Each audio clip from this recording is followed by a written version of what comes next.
Hi, this is Jeffrey Rhoades from experimentalhomesteader.com. And before I begin, I wanted to say we did receive this item for free or at a reduced price for honest opinions. All opinions are our own. And what I have tonight is the Aquafaucet unique style handle bathroom sink faucet lavatory mixer tap. This is in the oil rubbed bronze look. And I will show it to you. It does come in this nice little cloth bag, which is really nice. It's an added, little touch.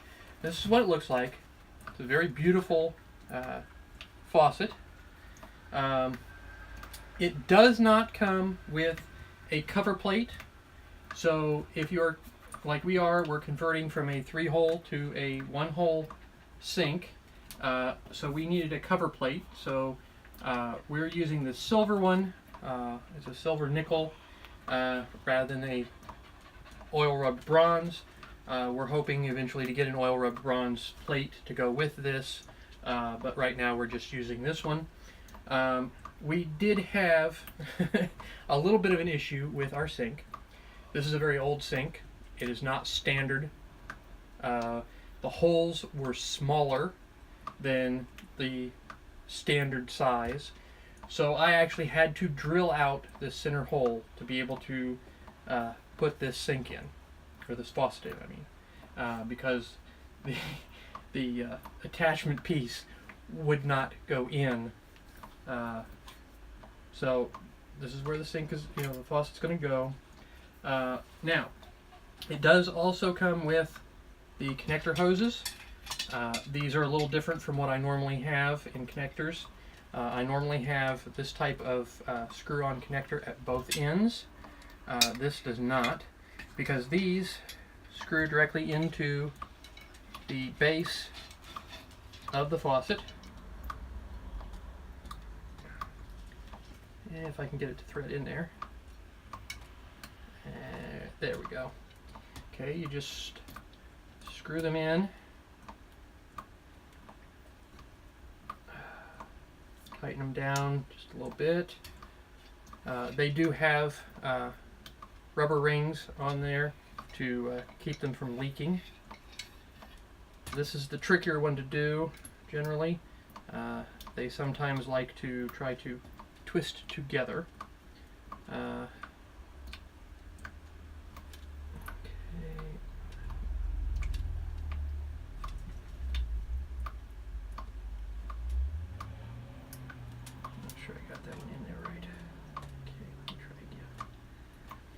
Okay, so there we go. Just wanted to get it tightened in there good, because I don't want it leaking. Okay, now let me get this piece out. This is your connector piece for under the sink. There is also a rubber O-ring that goes up in here. So I will just thread my connectors through it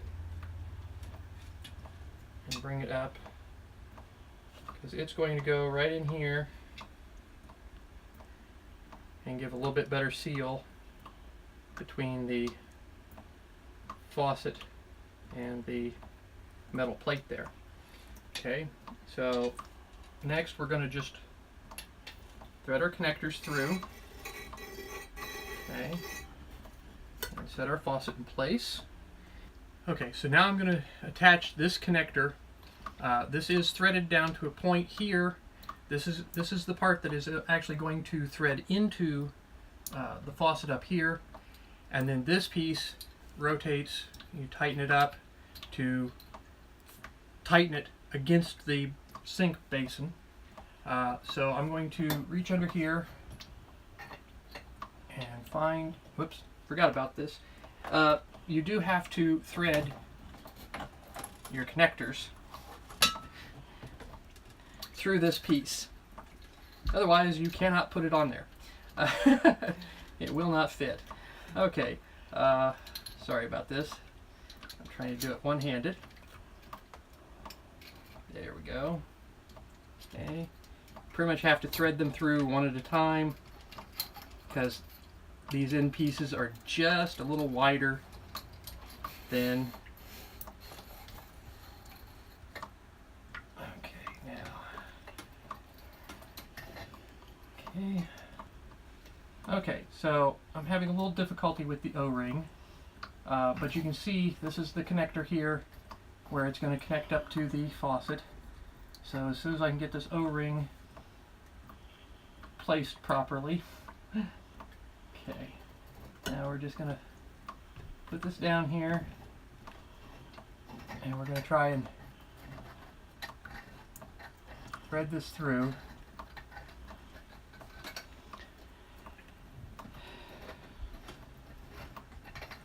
It probably actually benefit me. I think that's what I'm, because I think I've lost my O-ring again. Okay. Not sure where that O-ring went. Okay. Okay, I've decided to change my operational procedure here a little bit. I'm going to put this on here first. Thread these through. I started thinking about this, and I think it will be easier if I actually put this on here and screw it in place.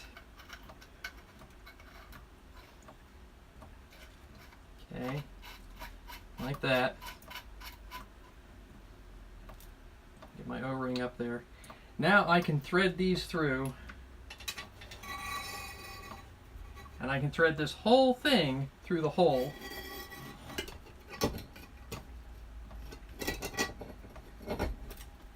Like that, making it a whole lot easier. Now all I have to do is put these pieces and screw them up from the bottom, threading them over my connector pieces here.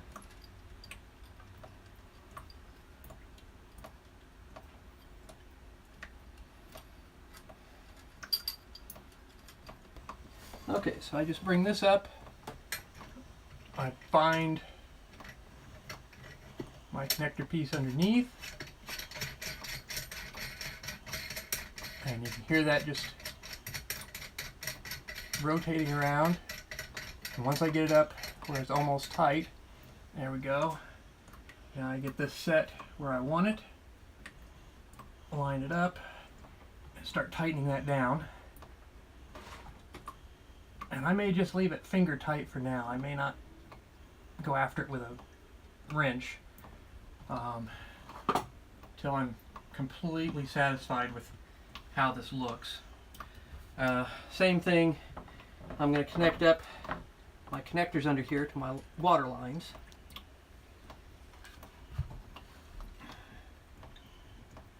Okay, so try and get these threaded on here. As you can tell, I've got a slight problem here with my one of my water lines. My shutoff valve isn't shutting off completely, so I have a drip. So I've been running with a bucket under here to catch all the water. Okay, that one's finger tight. Now I can put this one on here and I can tighten it down, get it finger tight, and eventually, when I'm completely satisfied with how this is, I will tighten these down with a crescent wrench. But I don't want to tighten them too far because I will want to get them back off eventually without breaking any of the piping. Okay, now I'm going to turn the water on to both sides. Okay, I've got my water back on. Now, this is how you adjust your hot and cold temperatures, and then you pull it outwards to turn the water on. And that is my cold water there. I shift it around over here, and there's my hot water. It's got a really nice flow to it. You can adjust that down to just a trickle. Adjust your temperature. It's really nice. I think it's going to look really great in our bathroom. And and I like the fact, actually, with this, the way I've set it up, it's actually off-center from the drain. So our previous faucet was directly over the drain, and you turn it on, and sometimes it would make an awful noise. But this one's off-center, and it's out a little farther, so you won't have some of the noise that the other one made, which is nice. And I look forward to using this a lot, and I love this. I think it's going to look great. And so thank you, and have a great night.